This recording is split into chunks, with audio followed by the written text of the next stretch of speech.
Wet your hands with water.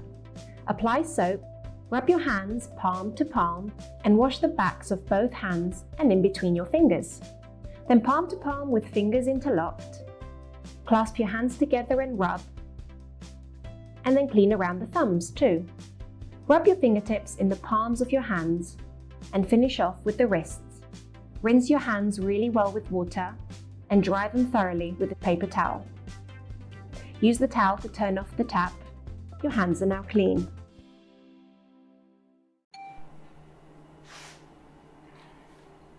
Hello दोस्तों, आपका अपने YouTube channel math by Parikshit sir में स्वागत। दोस्तों, मैं हूं परीक्षित सर।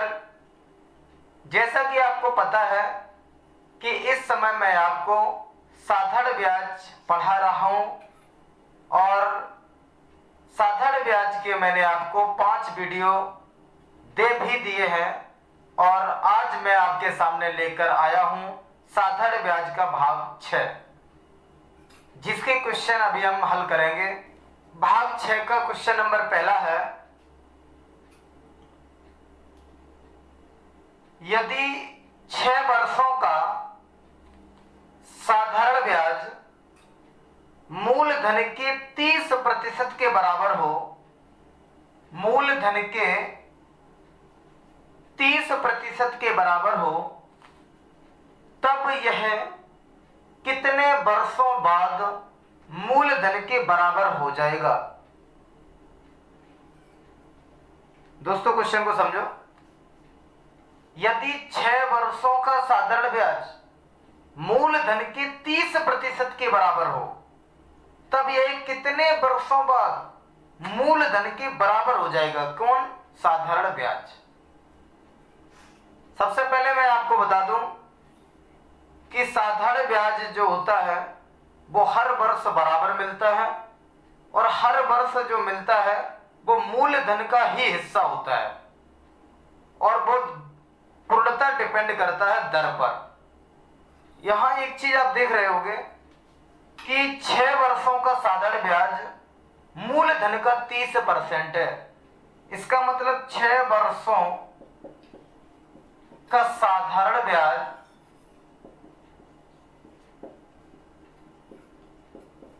मूलधन का 30% है। ब्याज हमेशा मूलधन का प्रतिशत होता है, ये बात कोई कहने की नहीं है। ब्याज हमेशा मूलधन का ही प्रतिशत होता है साधारण ब्याज। तो 6 वर्षों का साधारण ब्याज 30% है, तो 1 वर्ष का ब्याज कितना होगा? 1 वर्ष का ब्याज, साधारण ब्याज। जब 6 वर्ष का साधारण ब्याज 30% है तो 1 वर्ष का होगा 30/6।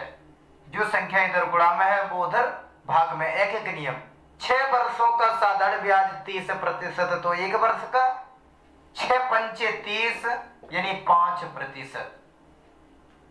और 1 वर्ष का साधारण ब्याज जितना भी होता है प्रतिशत में, वही तो आपकी दर होती है। इसका मतलब आपको 5% ब्याज मिलता है 1 वर्ष में। इसका मतलब आपकी दर 5% वार्षिक है।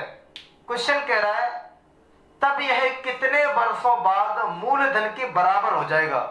तो मूलधन अपने आप में प्रतिशत में 100% होता है। जब आपको 1 वर्ष में 5% ब्याज मिलेगा तो कितने वर्षों में 100% ब्याज मिलेगा। दोस्तों, जब 1 वर्ष में 5%, तो आपको सीधा पता है कि आपको 100% ब्याज कितने वर्ष में मिलेगा? 20 वर्ष में। 20 वर्ष में 20×100। जब 1 वर्ष में, ऐसे बोल सकते हो आप एक नियम से, 5% ब्याज मिलता है 1 वर्ष में, इसलिए 1% ब्याज मिलेगा इतने वर्ष में और इसलिए 100% ब्याज मिलेगा इतने वर्षों में। एक नियम है, 5 से काट दो, 5 दूनी 10 और 0, 20 एकम 20 वर्ष। सीधा भी आप कर सकते थे, ये करने की कोई जरूरत नहीं थी। जब 1 वर्ष में 5% ब्याज तो 20 वर्ष में 100% ब्याज, और 100% का मतलब कितने वर्षों बाद मूलधन के बराबर होगा ब्याज। तो 20 वर्ष में मूलधन के बराबर होगा क्योंकि मूलधन अपने आप में 100% होता है। तो आपका ऑप्शन सही है ए। दूसरा क्वेश्चन है आपके सामने, किस वार्षिक दर से, यानी कि आपसे दर पूछ रहा है, किस वार्षिक दर से 10 वर्षों में किसी धनराशि का साधारण ब्याज मिश्र धन का 2/5 हो जाएगा। सबसे पहले हम आपको बता दें कि मिश्र धन क्या होता है। मिश्र धन होता है मूलधन प्लस ब्याज। मूलधन प्लस ब्याज। मिश्र धन बराबर होता है मूलधन प्लस ब्याज। मूलधन में जब आप ब्याज जोड़ देते हो तो जो टोटल धन होता है उसे कहते हैं मिश्र धन। जब आप मूलधन में 2 वर्ष का ब्याज जोड़ दोगे तो ये 2 वर्ष का मिश्र धन हो जाएगा। अगर मूलधन में 3 वर्ष का ब्याज जोड़ दोगे तो 3 वर्ष का मिश्र धन हो जाएगा। अगर आप मूलधन में जितने वर्ष का ब्याज जोड़ दोगे उतने ही वर्ष का वो मिश्र धन बोला जाएगा। साधारण ब्याज बराबर मिश्र धन का 2/5। साधारण ब्याज किसके बराबर होना चाहिए? मिश्र धन के 2/5 के बराबर। यहां आप चाहो तो मिश्र धन को कुछ भी मान सकते हो। जैसे मान लो मिश्र धन 5 मान लिया तो 5 का 2/5 सही से हो जाएगा, क्योंकि 5 से 5 कट जाएगा। वैसे हमने आपको शायद नहीं बताया हो कि भिन्न का हकीकत मतलब क्या होता है। जैसे लिखा है कि साधारण ब्याज मिश्र धन का 2/5 है। साधारण ब्याज जो कुछ भी है वो मिश्र धन का 2/5 है। तो सबसे पहले ये बताओ, ये 2/5 किसका है? मिश्र धन का। तो जिसका ये होल टोटल 2/5 है वो भिन्न का हर होता है। इसका मतलब भिन्न का हर है 5। और जो ये है क्या है? ये साधारण ब्याज वो अंश होता है। इसका मतलब साधारण ब्याज कितना है? साधारण ब्याज है 2। ये भिन्न का हकीकत मतलब होता है। जैसे हम आपसे कहें साधारण ब्याज जो है वो मिश्र धन का 2/5 है, तो ये मिश्र धन का 2/5 है, तो इसका मतलब मिश्र धन 5 है और साधारण ब्याज 2 है। जब आपको ये पता है कि मिश्र धन 5 है, यहां देखो सूत्र में मिश्र धन 5 है, साधारण ब्याज 2 है, तो क्या मूलधन नहीं आएगा? मूलधन जो संख्या उधर प्लस की है इधर आएगी माइनस की हो जाएगी, यानी मूलधन कितना होगा? 3। जब मूलधन 3 होगा और ब्याज 2 होगा तभी तो मिश्र धन 5 होगा। तो इसका मतलब मूलधन 3 है, ब्याज 2 है और मिश्र धन 5 है। पूछा गया दर कितनी है, तो ये जो ब्याज मिला है वो 10 वर्षों में मिला है। 10 वर्षों में 3 रुपए पर 2 रुपए ब्याज जो मिला है, 3 रुपए मूलधन है, 2 रुपए ब्याज है, ये 10 वर्षों में है, समय 10 वर्ष है। तो आप दर यहां से ऐसे सूत्र से भी निकाल सकते हो। साधारण ब्याज बराबर 2 रुपए है, साधारण ब्याज बराबर मूलधन 3 रुपए है, मूलधन गुणा दर गुणा समय बटा 100। ऐसे भी दर निकाल सकते हैं यहां से। साधारण ब्याज 2 रुपए, साधारण ब्याज बराबर मूलधन 3 रुपए, मूलधन गुणा दर गुणा समय 10 वर्षों में बटा 100। तो यहां से दर आ जाएगी, 0 से 0 काट दो, ये जो 10 नीचे गुणा में है ये ऊपर हो जाएगा, 3 नीचे आ जाएगा, यानी 20/3। और 20/3 का मतलब होता है 6 सही 2/3% वार्षिक। 20/3 का मतलब होता है 20/3 का मतलब होता है 3 × 18, जितना बचा उतना ऊपर, जिससे भाग दे रहे वो नीचे, यानी 6 सही 2/3%। डी ऑप्शन सही। तीसरा क्वेश्चन है आपके सामने कि 6 सही 1/4%, 6 सही 1/4% की साधारण ब्याज वार्षिक दर से, यानी कि इतनी वार्षिक दर से कितने समय में, समय पूछ रहा है, कितने समय में 72 रुपए की राशि 81 रुपए हो जाएगी। तो 72 रुपए 81 रुपए क्यों हो जाएगा? क्योंकि आपको मिल जाएगा ब्याज कितना रुपए? जितना 81 रुपए 72 रुपए से ज्यादा है। कितना ज्यादा है, बड़े में से छोटा घटा दो, 11 में से 2 गई 9, और यहाँ 7 बचा, 7 में 7 गई 0, यानी 9 रुपए ज्यादा है। इसका मतलब 72 रुपए की राशि 81 रुपए हो जाने का मतलब 9 रुपए ब्याज मिलना चाहिए। कितने समय में, यही तो पूछ रहा, कितने समय में 72 रुपए की राशि 81 रुपए हो जाएगी, यानी कितने समय में इतनी दर से 72 रुपए पर 9 रुपए ब्याज मिल जाएगा। आप चाहो तो सीधा सूत्र से लगा सकते हो।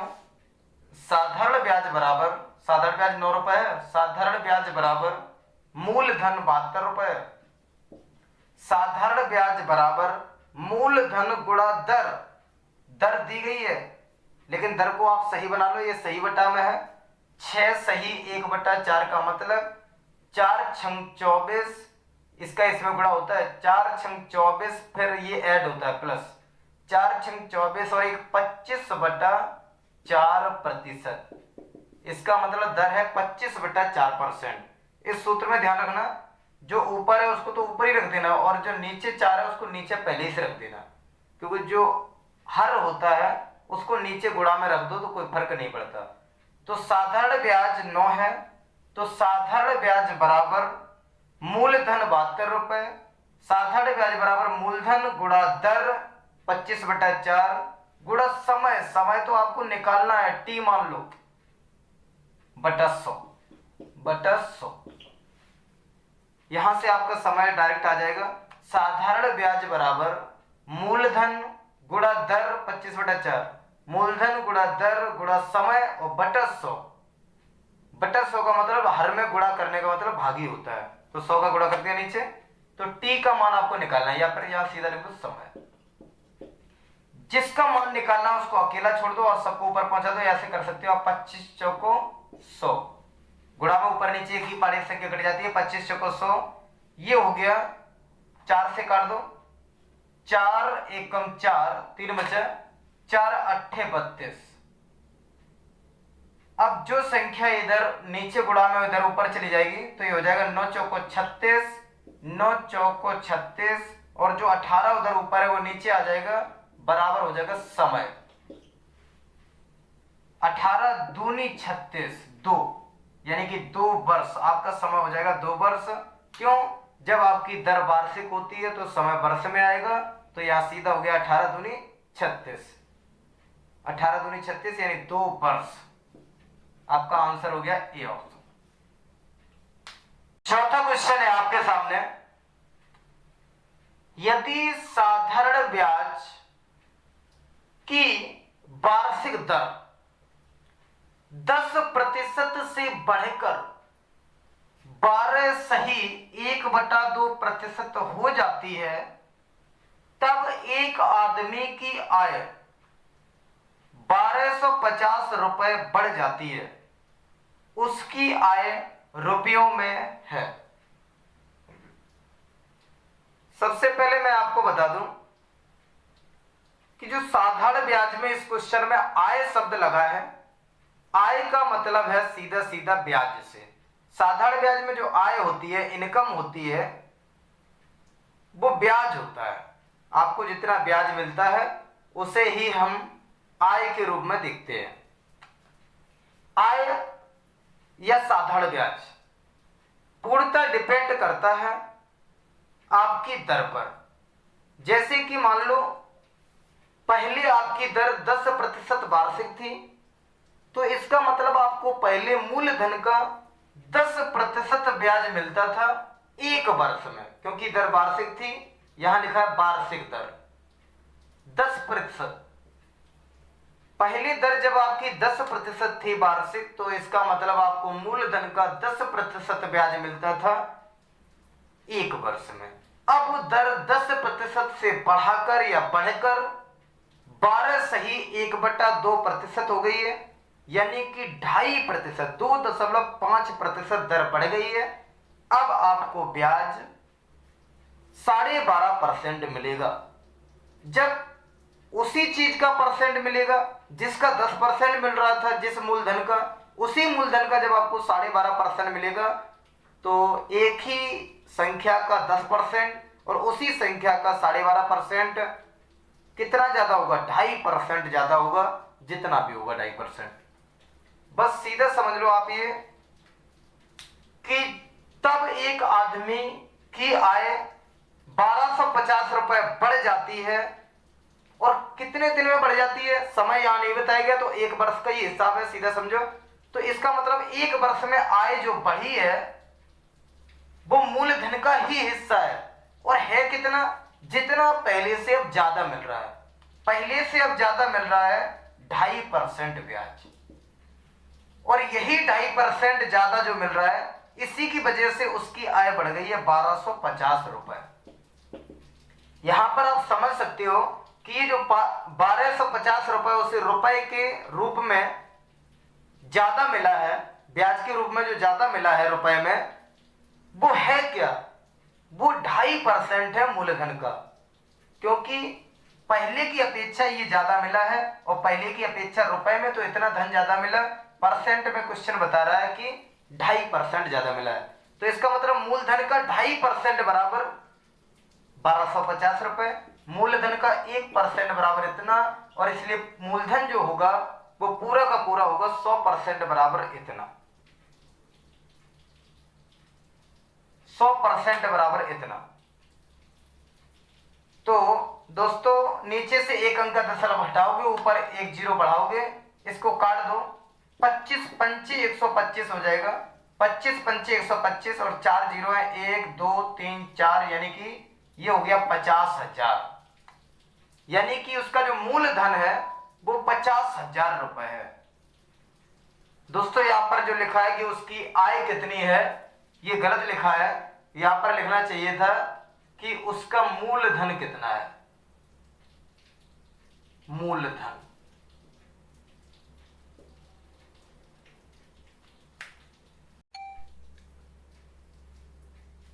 पांचवा क्वेश्चन है आपके सामने, कितने रुपए की धनराशि, रुपए पूछ रहा है, कितने रुपए की धनराशि 5 वर्षों में, समय 5 वर्षों में 3/1/3% वार्षिक दर से, यहां लिखा नहीं है वार्षिक दर से, आपको समझना पड़ेगा। जब दर के पीछे कोई मात्रक नहीं लगा होता कि वार्षिक है मासिक है, तो वार्षिक ही समझना पड़ता है आपको। कितने रुपए की धनराशि 5 वर्षों में 3/1/3% वार्षिक दर से 7,000 रुपए हो जाएगी। दिए गए ऑप्शन में से आपको बताना है कि वो कौन सा मूलधन होगा जिसका 5 वर्षों में 3/1/3% वार्षिक दर से जो मिश्रधन होगा टोटल वो 7,000 रुपए होगा। तो मिश्रधन का सूत्र हमने लगाया क्योंकि आपको मिश्रधन पता था, तो मिश्रधन बराबर मूलधन, मान लिया x, मूलधन प्लस ब्याज, तो ब्याज पता नहीं है निकालना पड़ेगा, तो मूलधन गुणा दर 10/3 गुणा समय बटा 100, ये हो गया ब्याज। एक ही पारे से काट दो, 0 से 0 काट दिया, ये काट दो, 5 दूनी 10, ये हो जाएगा नीचे 3 दूनी 6, इसको कैलकुलेशन करो तो ये हो जाएगा 6, इधर नीचे है तो 6 का इसमें गुणा होगा, तो 6x प्लस 1x, ये पूरा एक ही बचेगा, तो 3 दूनी 6x प्लस 1, 7x बटा 6, 3 दूनी 6, तो यहाँ 6 है, ये x बटा 6 है, जब आप इसको जोड़ोगे तो 6 एकम 6 यानी 6x प्लस 1x, 7x बटा 6 बराबर 7,000 है। आपको x का मान चाहिए, तो जिसका मान निकालना है उसको अकेला छोड़ दो, तो 6 उधर नीचे गुणा में तो इधर ऊपर आ जाएगा, और जो 7 उधर ऊपर गुणा में इधर नीचे आ जाएगा, और उधर बचेगा केवल x, 7 से 7 एकम 7, और ये हो गया 1,000 गुणा 6, यानी x का मान हो गया 6,000, यानी वो धनराशि है 6,000 रुपए। सी ऑप्शन बिल्कुल सही है। आप इसको ऐसे भी लगा सकते थे, जो दर आपकी होती है 10/3%, इसको आप भिन्न में बदलो, तो 3/1/3%। सबसे पहले तो इसको सही बटा को सही करो, तो ये हो जाएगा 3 त्रिका 9 1 10/3%, और प्रतिशत को भिन्न में बदलना आप जानते हो, अगर किसी संख्या के पीछे प्रतिशत का चिन्ह लगा है तो प्रतिशत का चिन्ह हटाने के लिए उसी संख्या में 100 का हर में गुणा करना पड़ेगा। हर में 100 का गुणा का मतलब 100 का भाग। तो ये हो गया 10/300, प्रतिशत का चिन्ह हटाने के लिए 100 का भाग कर दिया नीचे। तो ये हो गया इस प्रतिशत का भिन्न रूप। इसको आप कह सकते हो 1/30। इसका मतलब ये है कि ये जो दर का भिन्न रूप 1/30 है, और दर का मतलब होता है कि आपको मूलधन का जितना ब्याज मिलता है उसी को तो दर कहते हैं। तो इसका मतलब 1/30 का मतलब मूलधन का, अभी हमने आपको जस्ट पिछले क्वेश्चन में बताया था कि जिसका ये पूरा होल टोटल होता है, ये हिस्सा किसका मूलधन का है, तो वो नीचे हर वाला होता है। जिसका ये पूरा टोटल है वो हर वाला होता है। और वर्तमान में ये है क्या, ये दर है। तो दर का मतलब है एक वर्ष में 30 रुपए पे 1 रुपए ब्याज मिलेगा। 30 रुपए मूलधन जब होगा तब आपको 1 रुपए ब्याज मिलेगा एक वर्ष में। आपको 30 रुपए पे 1 रुपए ब्याज मिलेगा एक वर्ष में। तो 5 वर्ष में आपको 5 रुपए ब्याज मिलेगा, क्योंकि साधारण ब्याज में हर वर्ष बराबर ब्याज मिलता है। तो 5 वर्ष में आपको 5 रुपए ब्याज मिलेगा 30 रुपए पर। 30 रुपए पर तो 35 रुपए मिश्रधन हो जाएगा 30 रुपए का, इसलिए 1 रुपए मिश्रधन हो जाएगा इतने रुपए का, और इसलिए 7,000 रुपए मिश्रधन हो जाएगा इतने रुपए का। 7,000 रुपए मिश्रधन हो जाएगा इतने रुपए का। आप इसको काट दो, 35 दूनी 70 और 30 दूनी 60 और 2 जीरो यानी कि 6,000 रुपए का मिश्रधन 7,000 रुपए हो जाएगा। सी ऑप्शन आपका बिल्कुल सही। आप ऐसे भी समझ सकते थे कि जब 30 रुपए 35 रुपए हो रहा है तो इसका मतलब कितना रुपए 7,000 रुपए हो जाएगा। तो यहां देखो आप ध्यान से, तो ये है 35 दूनी 70 यानी कि ये 200 गुना है। तो जब ये 200 गुना है तो इसका भी 200 गुना होगा इधर। तो 30 दूनी 60 और 2 जीरो यानी 6,000 रुपए का मिश्रधन 7,000 रुपए हो जाएगा। आप ऐसे भी समझ सकते हो, या फिर ऐसे लिख दो, 35 रुपए हो जाता है मिश्रधन 30 रुपए का, इसलिए 1 रुपए मिश्रधन हो जाएगा इतने रुपए का, और इसलिए 7,000 रुपए मिश्रधन हो जाएगा इतने रुपए का, 6,000 रुपए। छठवां क्वेश्चन है दोस्तों, जब वार्षिक दर 11.5% से घटकर, अभी पिछला क्वेश्चन आपने लगाया था उसमें दर बढ़ रही थी, यहां जब वार्षिक दर 11.5% वार्षिक से घटकर 10% हो जाती है, तब एक व्यक्ति को 55.50 रुपए की वार्षिक हानि होती है। यानी एक वर्ष में इतना रुपए पहले की अपेक्षा कम मिलता है। उसकी पूंजी कितनी है। अभी आपने पिछला क्वेश्चन लगाया है, जब इस टाइप का क्वेश्चन हो तो सबसे पहले आप ध्यान में रखो कि साधारण ब्याज जो होता है वो पूर्णतः पूरा दर पर डिपेंड करता है। यहां परिवर्तन हो रहा है दर में, जब वार्षिक दर इतने से घटकर इतनी हो जाती है। तो सबसे पहले इसको ध्यान से समझो, पहले दर थी 11.5% और घटकर हो गई अब 10%। 11.5% का मतलब पहले एक वर्ष में मूलधन का 11.5% ब्याज मिलता था, और अब उसी मूलधन का, मूलधन नहीं चेंज हुआ है, मूलधन वही है, उसी मूलधन का अब आपको 10% ब्याज मिलेगा। क्या आपको इतना समझ में नहीं आ रहा कि एक ही संख्या का 10% और 11.5% फर्क नहीं पड़ेगा। कम है पहले से 10%, कम है 11.5% से, कितना कम है 1.5%। इसका मतलब सीधा सीधा है कि पहले की अपेक्षा अब उसे मूलधन का 1.5% ब्याज कम मिलता है। परसेंट में तो मूलधन का इतना परसेंट कम ब्याज मिलता है, लेकिन क्वेश्चन कह रहा है कि व्यक्ति को 55.50 रुपए एक वर्ष में हानि हो गई। हानि कुछ नहीं हो गई, सीधा मतलब है कि रुपए कम मिला है पहले की अपेक्षा। तो रुपए में कम मिला है रुपए 55.50 रुपए, और परसेंट में मूलधन का 1.5% कम मिला है। तो इसका मतलब मूलधन का 1.5% बराबर है कितना? 55.50। क्योंकि दोनों बातें एक ही हैं। बहुत से लोग इसको कह सकते हैं कि इतना परसेंट हमें कम मिला या इतने परसेंट हानि हो गई पहले की अपेक्षा, और बहुत से लोग कहेंगे इतने रुपए की हानि हो गई है। दोनों बातें एक ही। इसका मतलब मूलधन का 1.5% बराबर इतना, इसलिए मूलधन का 1% बराबर इतना, और इसलिए मूलधन का पूरा 100% बराबर इतना। क्योंकि आपको पूंजी पूछी गई है रुपयों में, पूंजी का मतलब मूलधन कितना है। तो इतना परसेंट बराबर इतना, 1% बराबर इतना, इसलिए 100% बराबर इतना। ऊपर से जब आप 2 अंक का दशमलव हटाओगे, अलग स्टेप में कर दे रहे हैं, जब आप ऊपर से 2 अंक का दशमलव हटाओगे, ऊपर से 2 अंक का दशमलव हटाओगे तो नीचे 2 जीरो बढ़ाओगे, नीचे 2 जीरो का मतलब 100 का गुणा कर दे रहे हैं। और जब आप नीचे से 100 ऊपर पहले से है, जब आप नीचे से 1 अंक का दशमलव हटाओगे तो ऊपर 1 जीरो बढ़ाओगे, यानी 10 का गुणा करोगे ऊपर।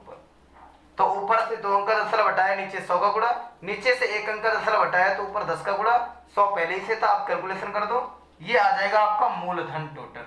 0 से 0 काट दो, 0 से 0 काट दो, ये 15 से काट दो, 15 तिया 45, 15 चौको 60 ज्यादा हो जाएगा, 15 तिया 45, 10 बचा, 105 हो गया, 15 सत्ते 105 और 0 यानी कि 37 और 2 जीरो, यानी 3700 रुपए पूंजी है वो, 3700 रुपए। ये ऑप्शन बिल्कुल सही है। दोस्तों आज की वीडियो में बस इतना ही। अगर आपको हमारा ये वीडियो पसंद आया हो तो इसे लाइक करें तथा अपने दोस्तों में इसको शेयर करें तथा हमें कमेंट्स जरूर करें, जिससे हमें पता चलेगा कि वीडियो में कितनी कमी रह गई है। धन्यवाद दोस्तों।